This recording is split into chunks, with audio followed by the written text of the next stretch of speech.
વાળા બહુ જોઈન કરવા કલાકારોની હારે ન ગણ લેવો ભાઈ, આ એમને નથી રાખતા. ધારણ શાંતિથી બેઠો એટલે એવું ન માની લેવું કે આ ટાઢો છે. ચમક્યો પથ્થર હોય ને એને સેજ ચકમક જરવાની જરૂર હોય. ગુજરાતની અંદર દર 15 દિવસની અંદર એક ને એક નવો વિવાદ ઊભો હોય. જે આ મિત્રો વાત કીધું અત્યારે ભાઈ ગુજરાતની અંદર વિવાદ એટલા બધા વધી ગયા છે.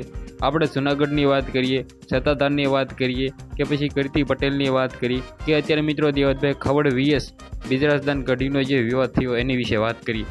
જે આ મિત્રો વાત કરી તો આ વિવાદ ભાઈ સૌથી પહેલાં સ્ટાર્ટ કેનેથી થાય છે? સૌથી પહેલાં મિત્રો વાત કરી તો તમને લોકોને ખબર છે કે ગુજરાતની અંદર ગુજરાત અત્યારે વિવાદનું ગુજરાત બની ગયું છે. વિવાદની અંદર મિત્રો આમ સામે નત નવા ખુલાસાઓ પણ થાય છે. આ ખુલાસાઓ વિશે વાત કરી તો અત્યારે આ વિવાદની અંદર કીર્તિ પટેલે પણ એન્ટ્રી કરી ગઈ છે. કીર્તિ પટેલ પણ મિત્રો વાત કરી તો દેવતભાઈ ખવડની પર્સનલ લાઈફ પર ગઈ રહ્યા છે. હવે મિત્રો વિવાદ મામલે વિવાદ હોય, પરંતુ ભાઈ કોઈ પણ લોકોએ પોતાની પર્સનલ લાઈફ ઉપર મિત્રો ન જવું જોઈએ. કારણ કે મિત્રો વાત કરી તો આપણે કોઈની પણ પર્સનલ લાઈફ ઉપર સવાલ ન ઉઠાવી શકીએ. હવે ઘણા બધા લોકો કહેશે તમે શું કામ વિડીયો બનાવો છો? ભાઈ આપણે આ વિવાદને વધારવા નથી માંગતા.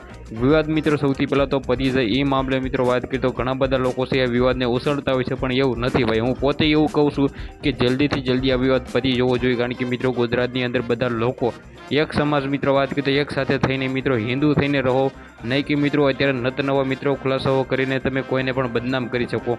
તો ખાસ કરીને સૌથી પહેલાં તો વિડીયોને વધારે લોકોને શેર કરી દેજો. આ વિડીયો વિશે તમારું શું કહેવું છે?